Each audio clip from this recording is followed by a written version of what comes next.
سامان کیا. یہ 1-1 کروڑ کے مینار ہماری عزت نہیں بچا سکتے.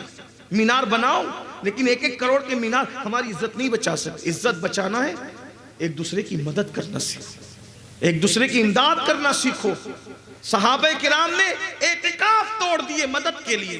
حضرت عبداللہ ابن عباس اعتکاف میں تھے, ایک شخص مدد کے لیے آیا, آپ نے جوتے اٹھائے, مسجد کے باہر نکلے. شاگردوں نے کہا حضرت اعتکاف میں ہو, اعتکاف ٹوٹ جائے گا. فرمایا اعتکاف ٹوٹے گا تو بعد میں قضا کر لوں گا, لیکن میرے آقا فرماتے ہیں جو کسی مسلمان مجبور کی تکلیف کی مدد کرنے کے لیے چلتا ہے, ہر قدم کے بدلے اللہ اسے مسجد نبوی میں 2 سال اعتکاف کرنے کا ثواب عطا کرتا ہے.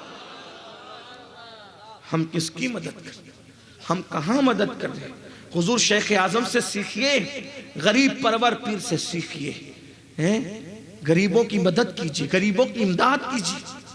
آج یہ خانقاہوں میں لنگر کا سسٹم کیوں تھا؟ غریبوں کی مدد کے لیے. لیکن آج سب بدل دیا, سب چوپٹ کر کے رکھ دیا. تو وہ لڑکی درہم و دینار لینے کے بعد جب کفل نے کہا میرے گھر چلو, تھوڑی دیر بیٹھ جاؤ, وہ لڑکی ساتھ چلی گئی.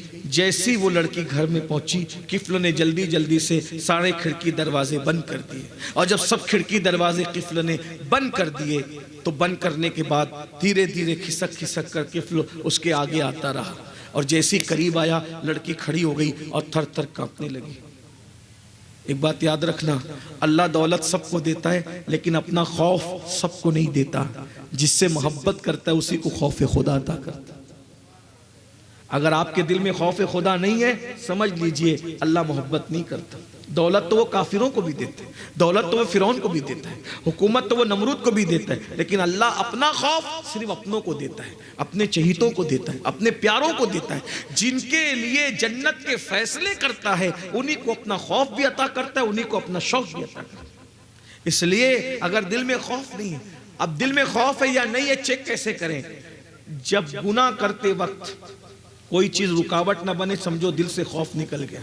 اس لیے کہ خوف خدا کی علامت ہے, جب بھی گناہ کرنے کو دل چاہے گا یہ تصور ضرور آئے گا اللہ دیکھ رہا ہے, اور وہ دیکھ رہا ہے اور دیکھ رہا ہے. ہوا معکم اینما کنتم, تم جہاں کہیں ہو اللہ تمہارے ساتھ.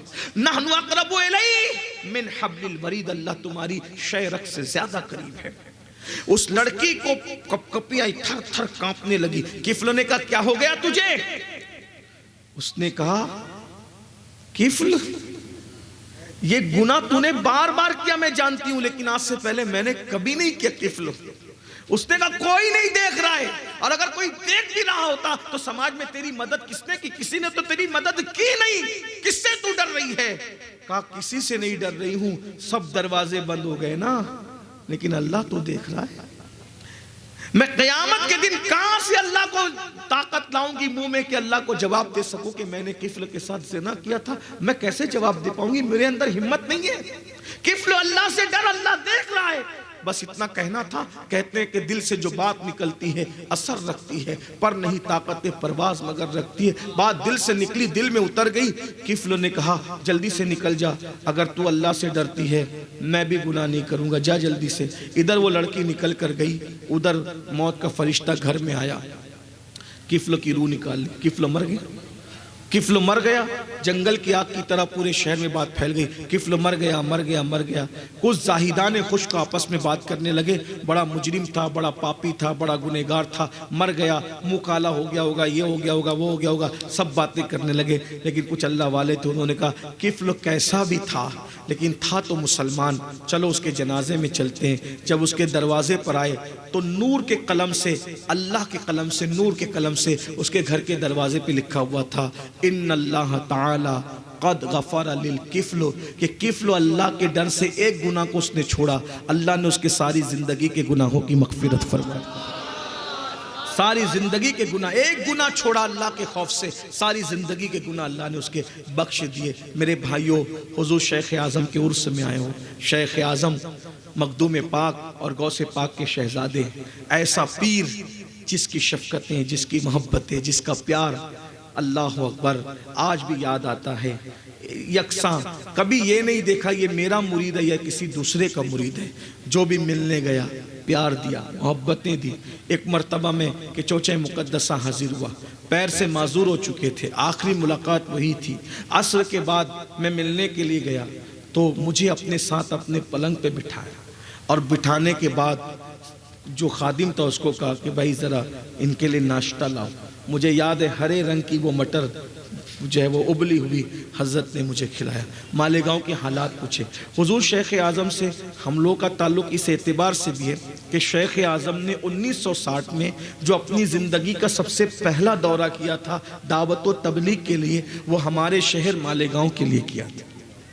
پہلی مرتبہ وہ گھر سے دعوت و تبلیغ کے لیے نکلے تھے، ہمارے شہر میں آئے تھے، اور انہوں نے 10 دن ماہ محرم میں داستان کربلا پر خطاب فرمایا تھا، اور بھی پھر وہ آتے رہے، زندگی بھر آتے رہے۔ ابھی بھی حضور قائد ملت اور بزرگان کے چوچے مقدس آتے ہیں۔